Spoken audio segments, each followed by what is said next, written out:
La creación de una imagen divina, que implica que yo la voy a tener que perseguir, con lo cual se me va a alejar como imagen, ¿sí? Y que implica que yo me voy a poder quedar enganchado adorando al dedo de esa imagen porque la voy a dibujar y entonces voy a creer que el dibujo que he hecho de la divinidad es la divinidad. Y entonces acabo como en los Monty Python adorando la zapatilla sagrada o algo así, ¿no? Entonces, esta es la causa que es bastante razonable por la que algunas tradiciones como el judaísmo no permite la representación de la divinidad o el islamismo no permite la representación de Allah. Y no se permite la representación de Allah porque no puede ser representado. Porque el Tao que puede ser nombrado no es el verdadero Tao. Porque en el momento en que yo lo represente, lo estoy fronterizando y ya la hemos liado. Entonces tiene bastante sentido, a ver, no como prohibición, pero sí como consejo, el decir, mira,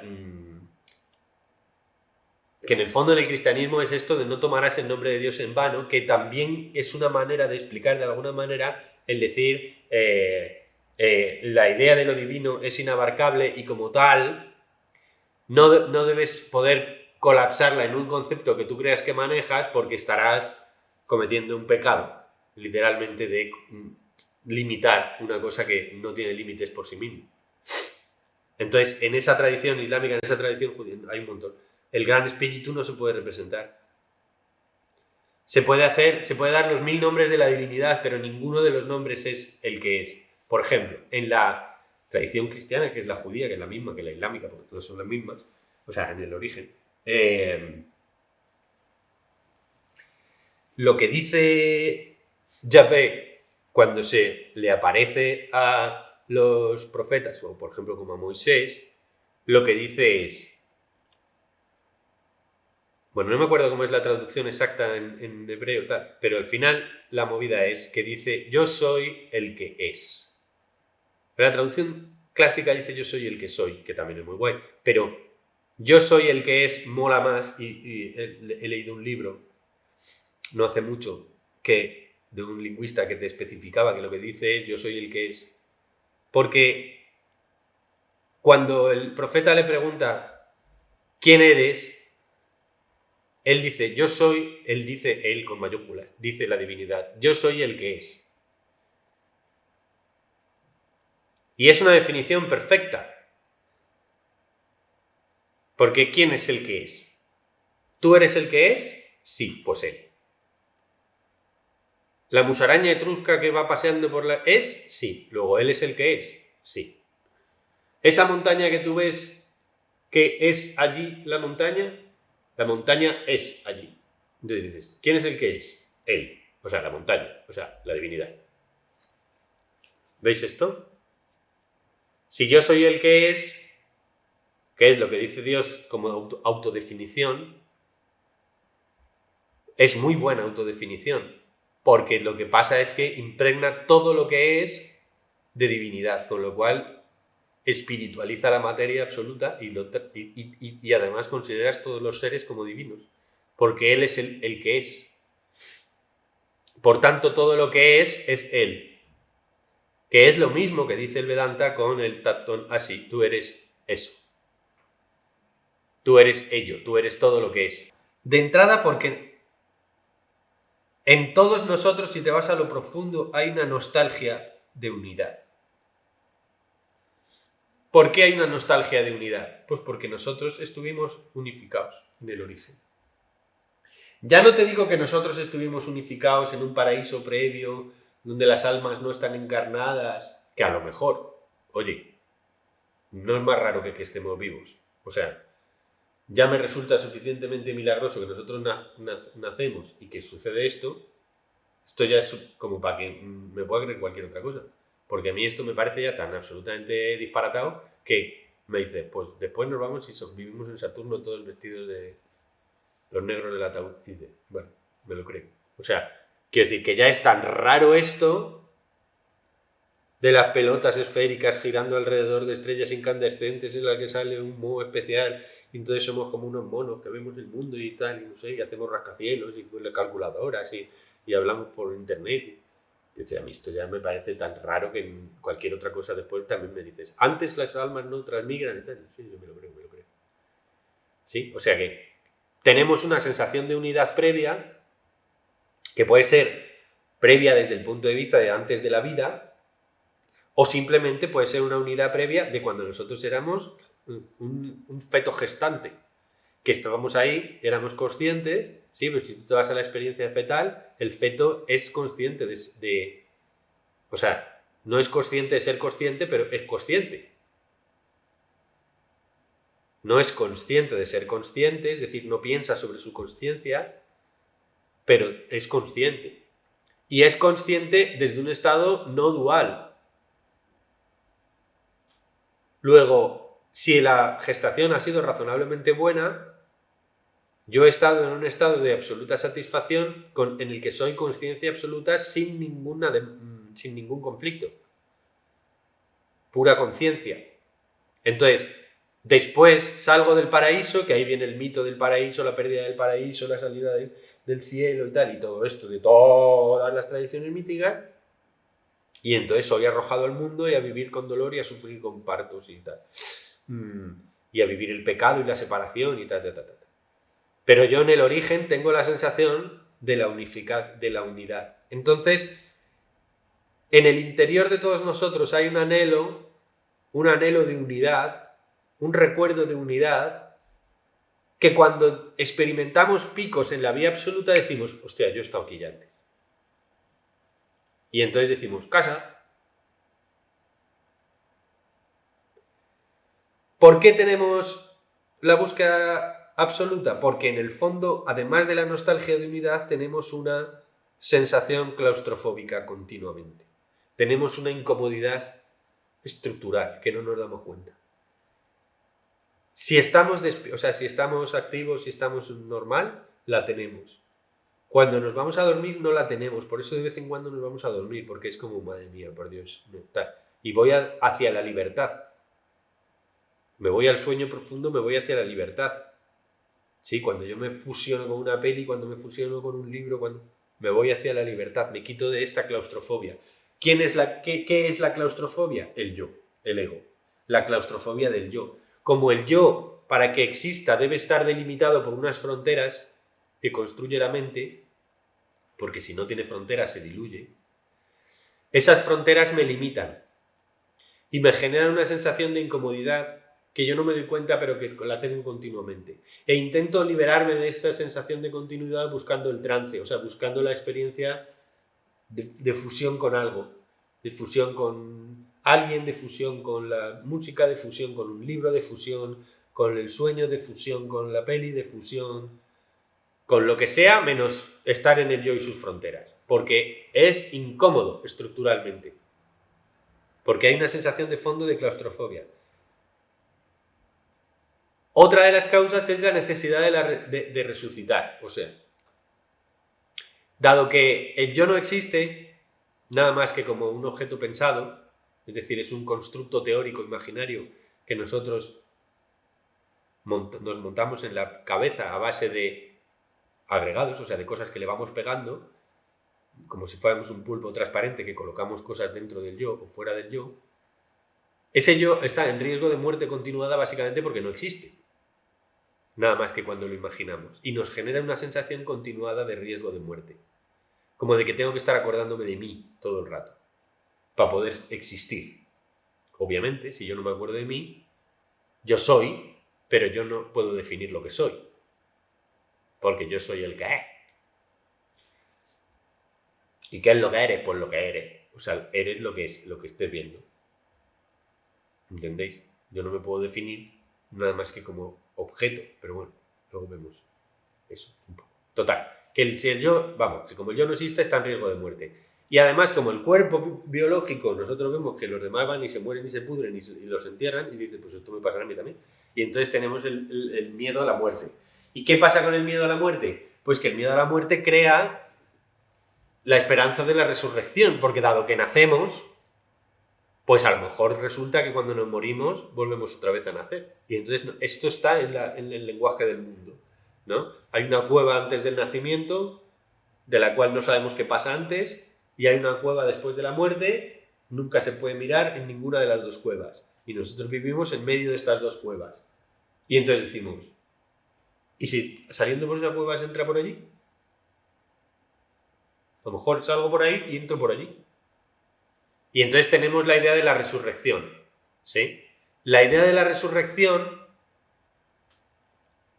es paralela y simbólica a la idea de que cuando el yo muere, cuando el ego muere, entonces se produce una resurrección. O sea, vuelve a resurgir, o sea, surge de nuevo lo que yo soy.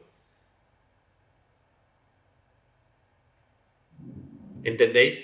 Entonces, el miedo a la muerte me produce la necesidad y la sensación de resucitar continuamente. Y de ahí viene el mito del ave fénix, tal, porque yo veo que la planta no nace si el grano no muere. Si el grano no muere, la planta no nace. Y entonces digo, a ver si va a ser yo un grano. Pero claro, el grano dice, no sé si me viene bien esto de ser planta. Hasta que no es planta, no sabe lo molón que es ser planta. Y por eso dice, no voy a caer en buena tierra fértil para no ser planta. Pero viviré con sensación claustrofóbica y con nostalgia de unidad. ¿Entendéis?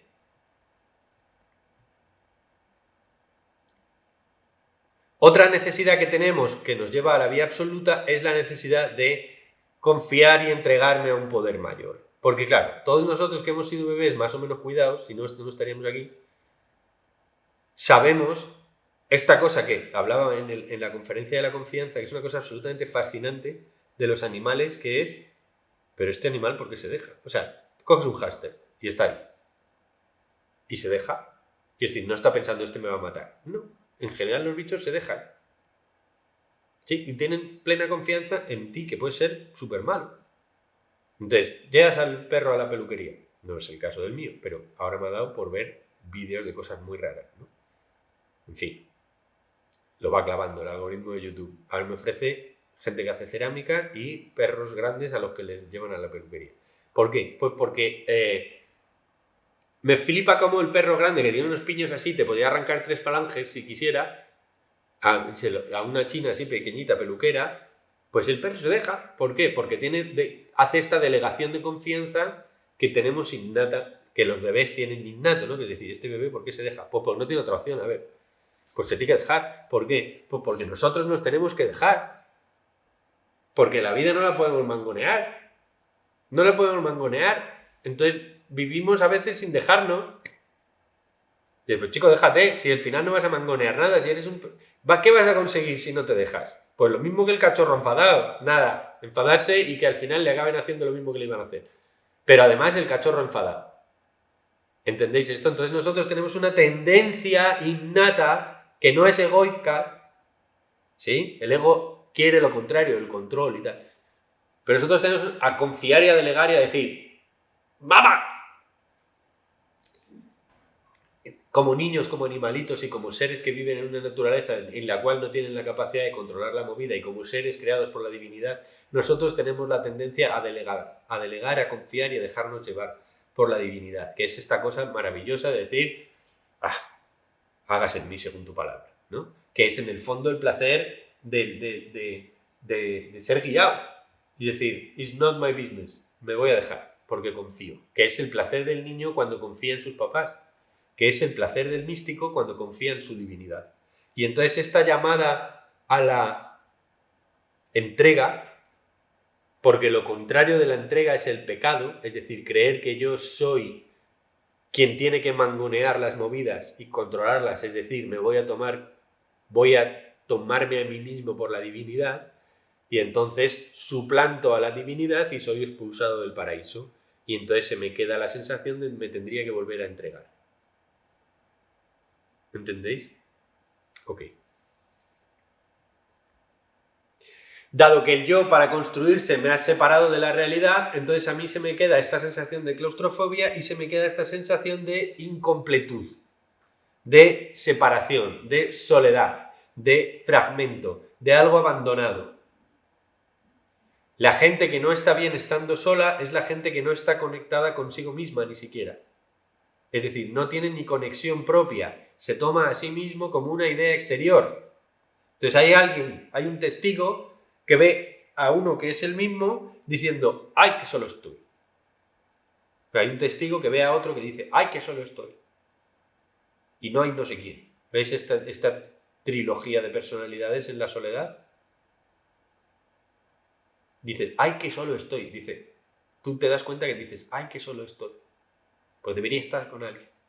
Entonces, porque si tú estás conectado contigo mismo, pues ya no estás solo, porque ya estás contigo. Entonces dices, aquí estoy. No dices que solo estoy, sino que dices yo soy. Bueno, total, que como el ego es un pobrecito, pues entonces claro, se siente solo porque él mismo se ha separado de la realidad, él se monta el chocho y él sufre su propio chocho, que es que el pobre. Entonces él dice, me voy a separar, y se separa y dice, ¿qué solo estoy? Dice, ya, que te has separado tú. Entonces intenta juntarse con cosas para no estar tan solo. ¿Y qué pasa? Pues que le fallan. Claro, porque no es la unidad original. Y entonces nosotros tenemos una tendencia a buscar la unidad para no sentirnos solos porque el ego nos produce la sensación de soledad. En el niño, cuando se le construye el ego, le viene inmediatamente a la vez el miedo a morirse y empieza a preguntar por la muerte y el miedo a la soledad. Hasta ese momento el niño no tenía esos problemas. Otra de las causas de por qué buscamos la vía absoluta es cuando nos damos cuenta de la ilusoriedad de los fenómenos y la ilusoriedad de la identidad. Es decir, que nos damos cuenta que la vida es cambiante todo el rato, que eso que yo creía ya no lo creo, que eso que yo creía que yo era ya no lo soy, que eso que yo creía que no iba a ser nunca, ahora lo tengo que ser, y entonces digo, chico, esto no tiene fijeza. Luego no puedo agarrarme a nada, porque veo que todo es impermanente, ilusorio, diluido, se... Y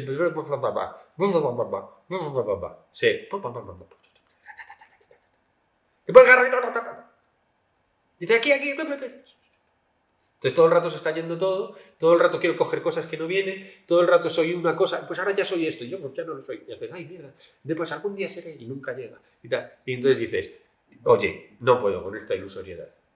No puedo con esta impermanencia de los fenómenos. No lo dices así, porque tienes que ser un poco gafotas para decirlo así, pero la sensación la tienes. Y entonces dices, quiero lo permanente y lo eterno. Y entonces, como yo necesito lo permanente y lo eterno, pues entonces sucede que se despierta el hambre de lo absoluto. Porque el absoluto, por su propio nombre absoluto lo dice, es permanente, eterno, invariable. La pantalla no se modifica dependiendo de la película que se proyecta en ella. ¿Qué es lo que pasa? Pues que nosotros básicamente en nuestra vida y todos los cursos de automotivación, coaching, liderazgo y vas a llegar a todo lo que tú quieras porque eres muy guay, te hablan de el deseo. ¿Cómo lograr todos tus deseos? ¿Cómo satisfacer tus deseos? A ver, esto es un mundo relativo total. ¿Qué es malo? No. No es malo. No es malo, no es muy malo. Bueno, sí es muy malo.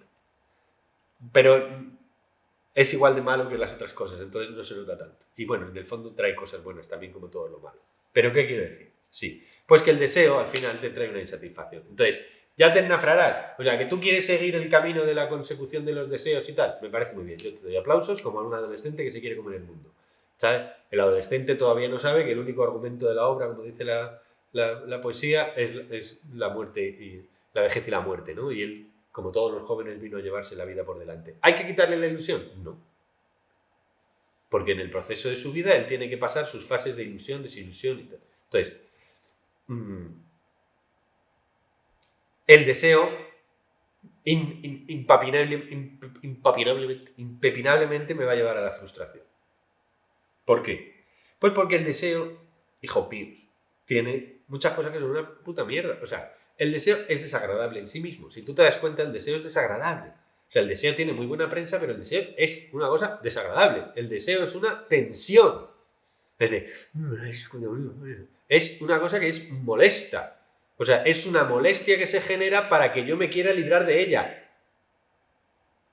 Lo que pasa es que la tenemos muy bien publicitada, pero en realidad el deseo es una cosa molesta.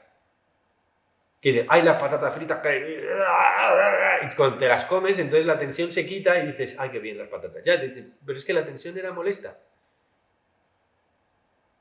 ¿Sí?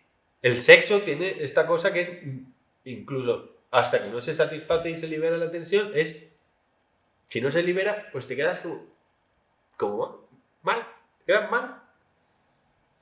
Porque no se ha liberado la tensión. Entonces, es una cosa molesta, como el hambre, como tal. Bueno, y como el anhelo de quiero llegar a ser superpoderoso y tal. Bueno, pues muy bien, pues chupa y desagradable.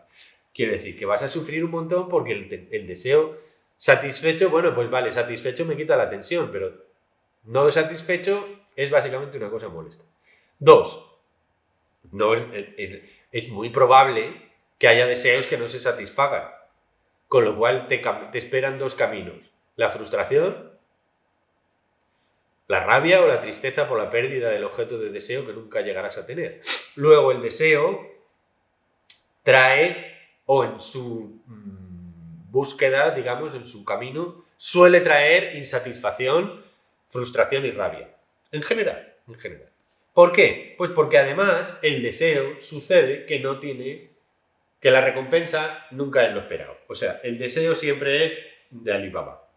¿No? ¿Cómo se llama? Sí, AliExpress de este, ¿no? O sea, yo creía que me iba a dar una cosa y cuando la tengo digo, pues chico, esto tampoco es para tanto. O sea, el día que yo sea el director del Museo del Prado, entonces sí, seré súper importante y seré súper feliz. Entonces me dicen, mira, que soy el ministro, que te vamos a dar el director. Y haces, soy la hostia, soy el director del Museo del Prado. Entonces llegas el primer día, tal, te ponen en el despacho, te pega ahí un subidón momentáneo, se lo cuentas a tus amigos, todos, oh, el museo, el director. Y cuando llega un rato, empiezas a ver el marrón que es el director del museo, que tienes ahí un montón de cuadros, que no sé qué, el chocho que tienes que montar, que si el ministro te ha dicho que no sé cuánto, que no tiene el dinero, que tal, pero ¿qué necesidad tenía yo de ser el director del Museo del Prado? Entonces llevas toda la puta vida queriendo conseguir un deseo y cuando tienes el deseo dices, pues esto no era para tanto, ¿no? ¿Qué es lo que te pasa cuando quieres estar con Maripili y te pasas todo el instituto intentando estar con Maripili y buscas todos los métodos de estar con Maripili y en el momento en que ya vas a la discoteca, en aquellos años de los reservados en la discoteca y ya consigues comerte la boca con Maripili, dices, no me gusta Maripili. Y entonces... Pero si llevas todo el año sin hacer nada, que has perdido el curso, nada más que por conseguirte estar con Maripili y ahora no te gusta Maripili, porque el deseo es así. En el momento en que yo lo tengo, digo, ay, quiero otro coche más grande. ¿Sí? Pues esto es. Además, ¿qué pasa? Pues que la recompensa no dura. O sea, si yo soy el director del Museo del Prado, tengo Maripili, pues llega un momento en el que ya pues Maripili no me interesa porque la he incorporado dentro de la frontera. Entonces, como la he incorporado dentro de la frontera del yo, pues yo ya creo que es que ya esta tía es yo. Y forma parte de mi identidad. Y entonces cuando ella dice, te dejo por Juanito. Claro, el yo hace, pero si esto era parte de mí. Entonces se va a negar a dejarla salir hacia la frontera exterior. De hecho, de ahí viene la movida de te lo haré pagar, quiero decir, hasta con tu vida, ¿no? Quiero que desaparezcas en vez de que salgas de mí yo. Porque de momento en que las consecuciones del deseo yo las consigo, las incorporo como propias e inmediatamente dejo de apreciarlas.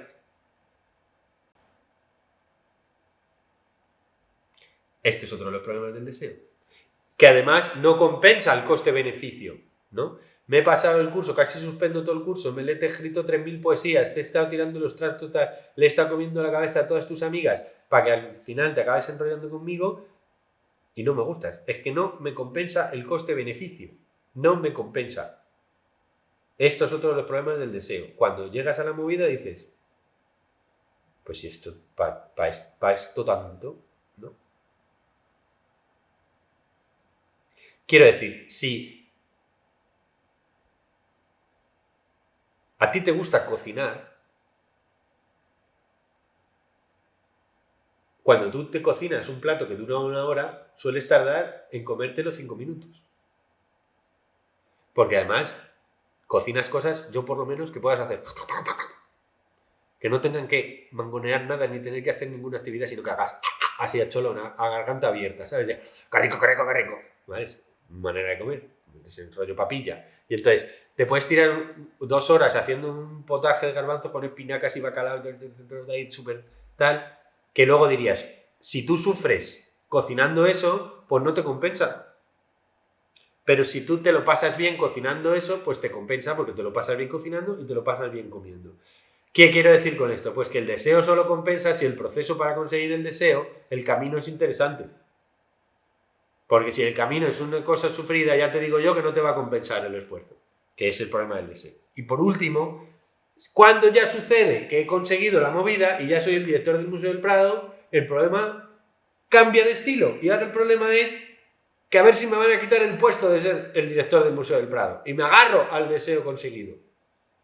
O a ver si Maripili ya no me va a querer. O a ver si yo... Y entonces ya es el agarre todo el rato, el aferre a lo conseguido. Con lo cual, entre que no te da los beneficios, cuando lo tienes no te compensa, que no te da lo esperado, que no dura, que no se satisface la tal, que es una angustia de deseo, tal, pues claro, yo me voy dando cuenta con los años que el deseo es un puto estafador de la felicidad.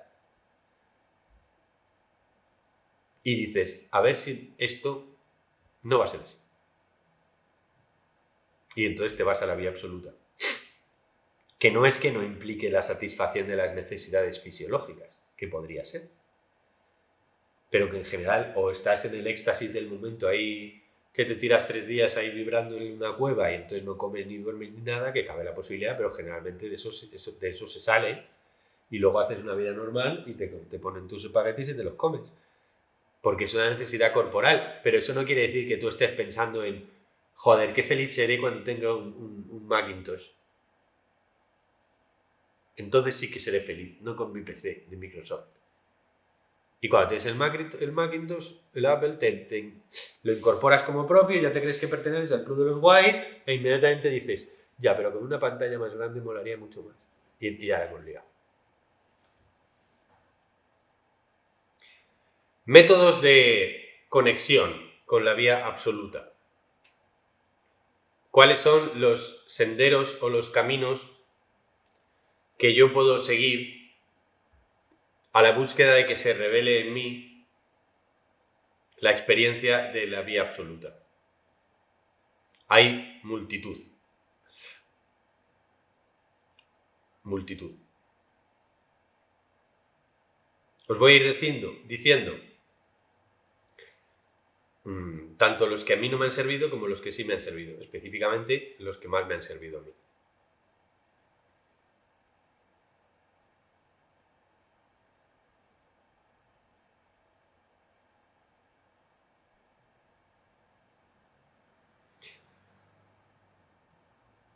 Probablemente uno de los favoritos, métodos a través de los cuales yo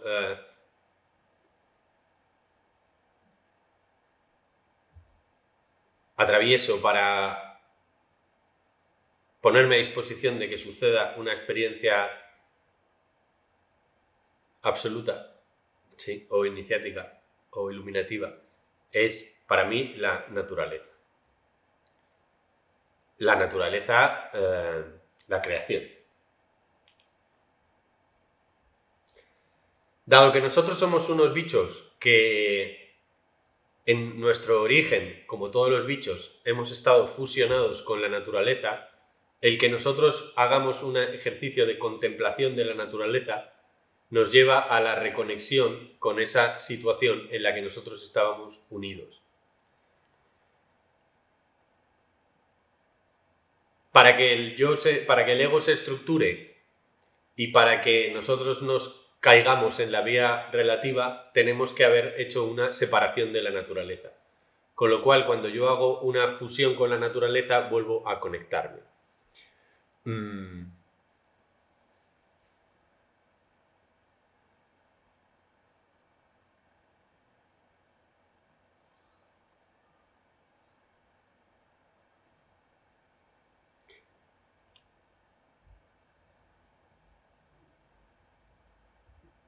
Yo lo llamo el perro dentro del perro, o el mono dentro del mono, o la foca dentro de la foca. ¿Qué quiere decir? Pues que una foca vive en un mundo de foca, es decir, la foca va a percibir la naturaleza en la que se encuentra como, o sea, la va a percibir afocada, o una jirafa la va a percibir jirafizada, o una rata la va a percibir ratizada, es decir, solo va a percibir la naturaleza que su naturaleza de rata puede percibir. Entonces, el humano percibe una naturaleza humanizada, es decir, nosotros percibimos la naturaleza que el ser humano puede experimentar. Y dentro de esa naturaleza que yo puedo experimentar como humano, yo voy a experimentar la naturaleza que está marianizada. Es decir, yo voy a percibir la naturaleza que está condicionada por quién soy yo, por mi sistema perceptivo, por mi sistema nervioso. Cuando yo me doy cuenta de este concepto, de que lo que yo estoy percibiendo como mundo exterior en realidad es un mundo marianizado, igual que mi perro está percibiendo un mundo perronizado y el gato está percibiendo un mundo gatonizado. Esto no debe expresarse así, pero bueno, cuela. Entonces, ¿qué pasa cuando yo me doy cuenta de que el mundo que yo percibo es el mundo marianizado? Pues que se extiende la identidad a la naturaleza que yo estoy contemplando. Porque si yo voy paseando por un bosque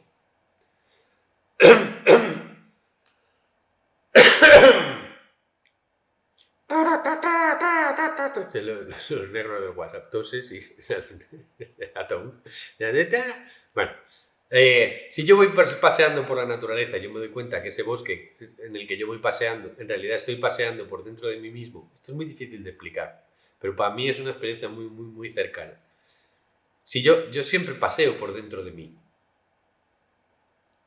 Cuando tú paseas, intenta pasear dentro de ti mismo, como si tú fueras un cuerpo que vive dentro de ti.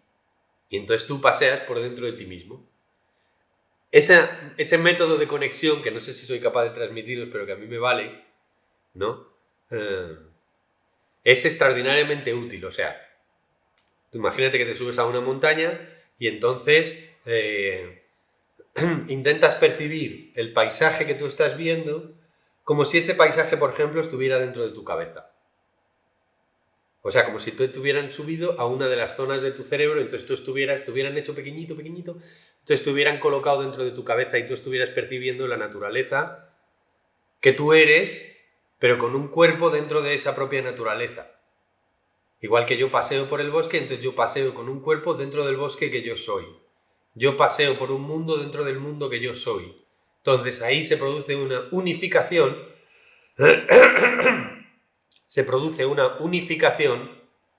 una identificación con la percepción exterior.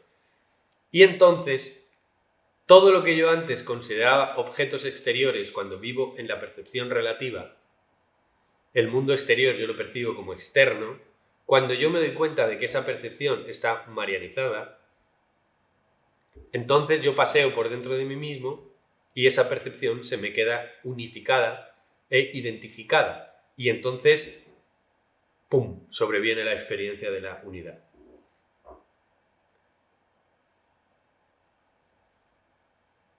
Así, el perro vive dentro de un mundo de perro con un perro dentro de sí mismo. Pues tú vives en un mundo de Juan con un Juan dentro de ti mismo. Pero el mundo exterior que tú percibes no es menos tú que el personaje que se pasea por dentro de ese mundo.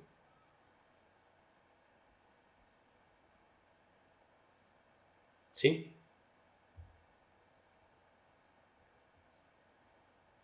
Bueno, el truco es: ¿puedo ponerme a contemplar la naturaleza como si fuera yo siendo naturaleza? ¿Puedo darme cuenta de que eso que percibo exteriormente no es exterior, sino que es interior? Para mí esta es una de las vías más interesantes. Otra de las vías interesantes, otro de los métodos, es darme cuenta de que todas las cosas son porque yo soy quien les pone el ser a las cosas. Es decir, decía Eckhart Tolle, no, el maestro Eckhart, que es que parece que Eckhart Tolle es como si fuera una reencarnación del maestro Eckhart, porque es que se parece muchísimo el mensaje, incluso seguro que tiene la misma cara. Él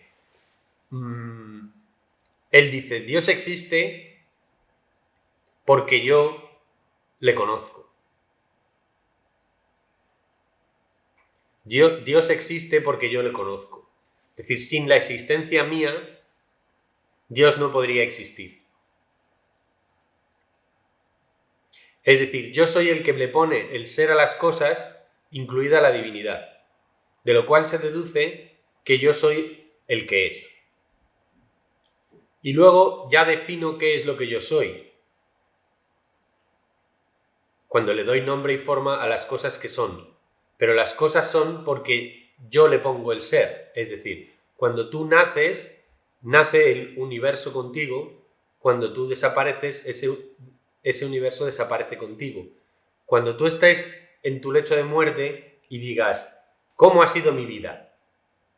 Mi vida incluye todos los contenidos que antes considerabas exteriores.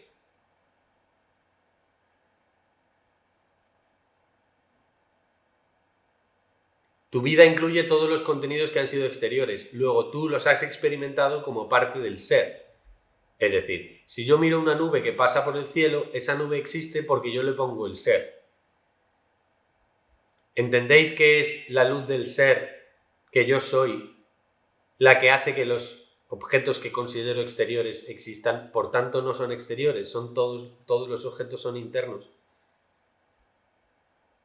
Todos los objetos son internos porque yo les pongo el ser. Las cosas son porque yo soy. Y dado que yo soy, entonces puedo ser todas las cosas.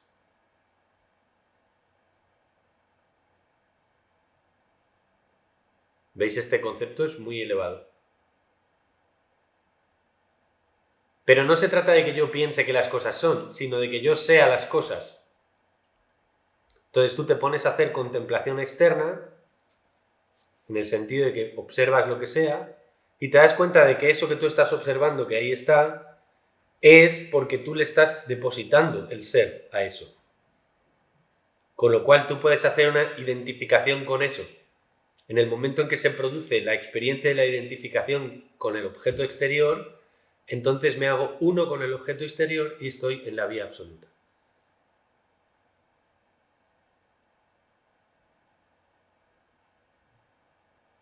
Ok.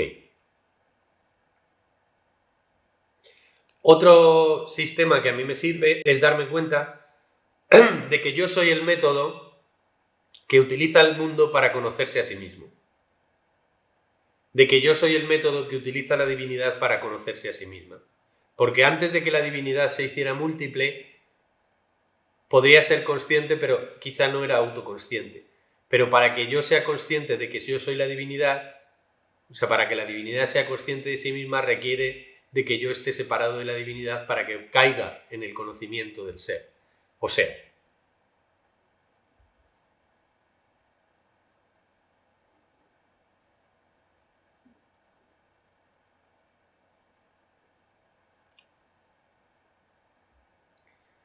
por ejemplo, la luz.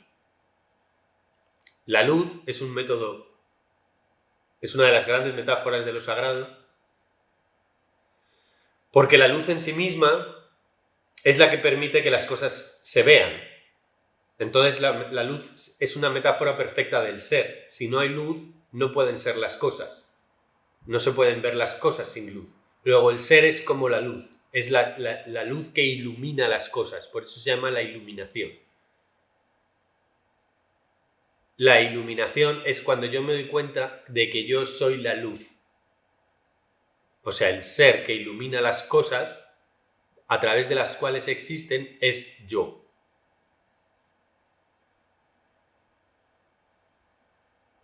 Pero ese yo no está separado de las cosas que iluminan.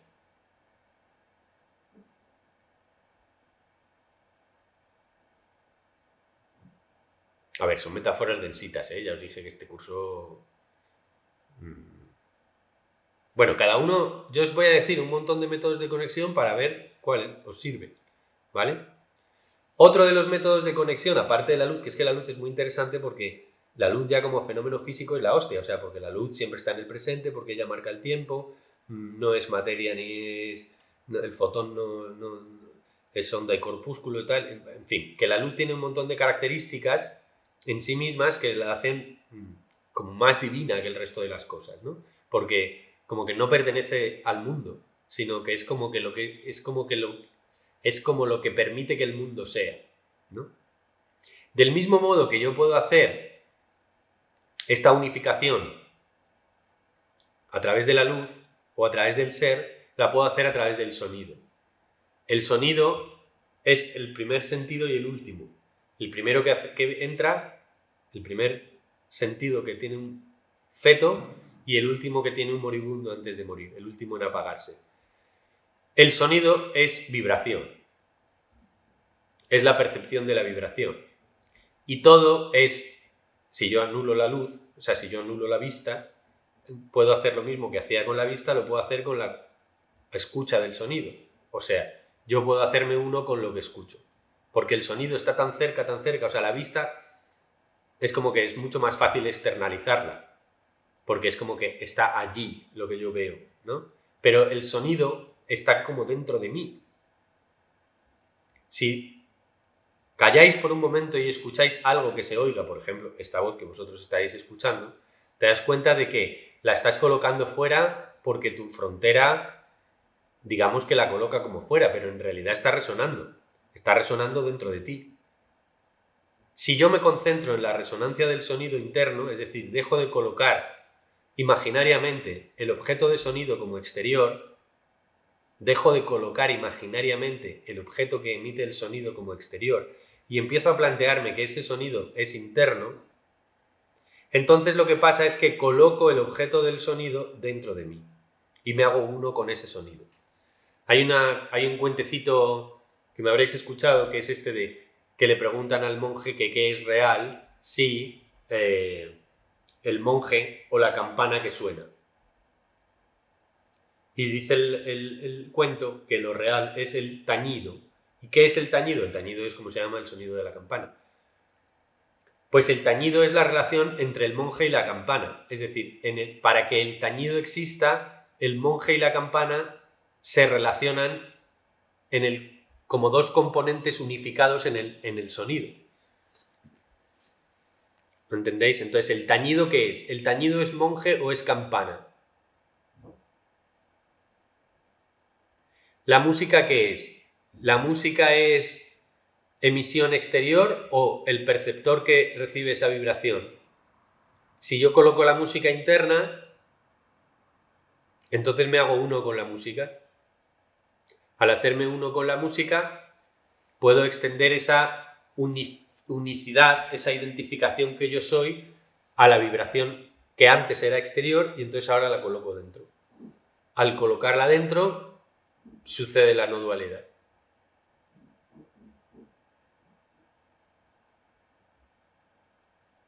Entonces, tú puedes hacer una práctica de contemplación del ser, que tú eres viendo los objetos que son y tú le pones el ser. Tú puedes darte cuenta de que eres tú la luz que ilumina los objetos, ¿sí? Tú puedes darte cuenta de que tú eres el sonido que estás percibiendo. Porque eso es más verdad que tú estés separado del sonido. El sonido en sí mismo siempre es objeto y sujeto simultáneos. Es decir, coemergen a la vez. Para que yo tenga la experiencia de percibir el sonido, tiene que haber el escuchante y el emisor.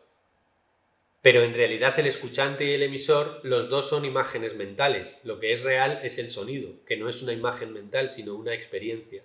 Entonces, si yo me centro en el sonido, soy uno con el emisor y uno con el receptor. Luego puedo hacer una unificación a través de la percepción del sonido, como si el sonido fuera interno. Porque ya os digo, me voy a ir quedando ronco poco a poco. Ya os decía antes que yo las cosas las puedo colocar dentro o fuera alternativamente. De hecho, la gente que oye voces dice, me ha dicho una voz que tengo que hacer no sé qué. Bueno, ¿esa voz quién es? Pues eres tú. Lo que pasa es que es una voz que no está integrada dentro de la identidad y entonces lo que pasa es que la coloco como una voz exterior que me dice cosas, pero en realidad es una voz interna. Lo que pasa es que la identidad la está colocando fuera. Pero igual que yo puedo colocar las voces internas o externas fuera, si yo considero que el pensamiento es yo, que es lo que habitualmente pasa, pues entonces me identifico con el pensamiento y me creo que soy yo. Pero si el pensamiento lo estoy observando como una cosa exterior, como una cosa que sucede más allá de mí y que yo soy el testigo que está observando el pensamiento, inmediatamente el pensamiento pasa a estar fuera, como fuera están las zapatillas. ¿Puedo colocar el pensamiento en el mundo fuera como están las zapatillas? Entonces me estoy desidentificando del pensamiento, con lo cual estoy acercándome a lo que yo soy. Si os dais cuenta,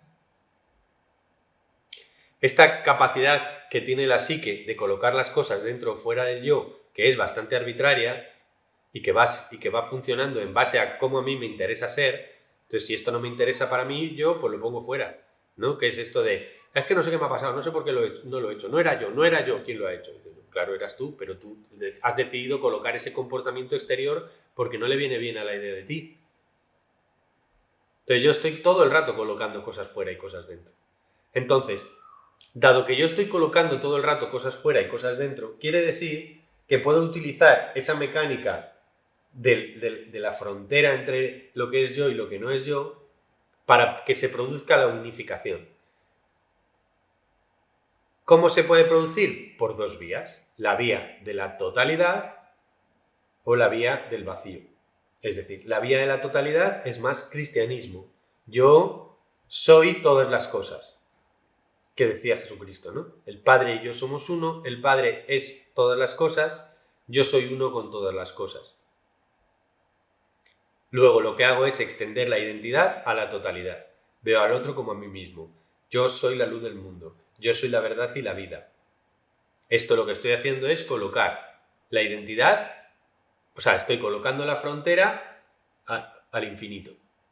Todo lo que está dentro de la frontera que está colocada en el infinito es yo, de lo cual se deduce que yo soy la totalidad de lo que percibo. ¿Qué pasa cuando yo soy la totalidad de lo que percibo? Pues que la experiencia se unifica, porque el pegamento de la identidad la unifica. ¿Entendéis? Esta es la vía de colocarme, de extender el yo a la totalidad. Y de la misma manera puedo utilizar la vía de colocar la frontera tan dentro, tan dentro, tan dentro, que todo se quede fuera. Que es la vía del neti, ni esto, ni esto, ni esto, ni esto. Hay una parte del cristianismo místico que también hace esto. Que es, vale, yo no soy el mundo exterior, yo no soy los sonidos, yo no soy lo que percibo, yo no soy el pensamiento, yo no soy el cuerpo, yo no soy las emociones, yo no soy las sensaciones, yo no soy el testigo. Y entonces ahí, ¿qué sucede?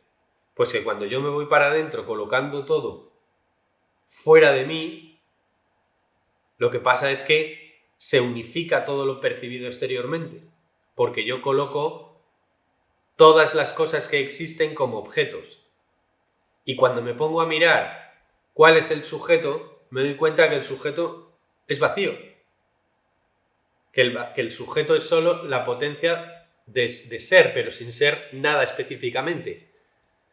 Entonces, como el sujeto último no puede ser percibido, del mismo modo que un ojo no puede verse a sí mismo, una cámara no puede ver su propio monitor o un micro no puede escuchar el sonido de su propio altavoz, entonces cuando yo externalizo todos los objetos y los coloco fuera de mí e intento centrarme en el sujeto, sucede que el sujeto no es perceptible, nada más que como vacío, o sea, como potencia de que las cosas sean. Y entonces se produce la experiencia en la que yo me unifico. ¿Qué quiero decir? Pues que cuando coloco la frontera en el exterior o cuando lo coloco la frontera totalmente en el interior, la experiencia final de los dos objetos es el mismo. O son simultáneos. Que es una manera de decir yo soy todo siendo nada. Yo puedo decir yo soy todo, yo puedo decir yo soy nada, las dos cosas son vía absoluta, pero la vía relativa es yo soy unas cosas sí y otras cosas no. Y este es el resumen. La vía relativa es cuando se crea la diferencia entre lo que yo soy y lo que yo no soy, y la vía absoluta es cuando yo puedo percibir la totalidad de la experiencia como yo, o puedo estar fuera de toda experiencia y entonces al final se produce la unificación igual. Ok.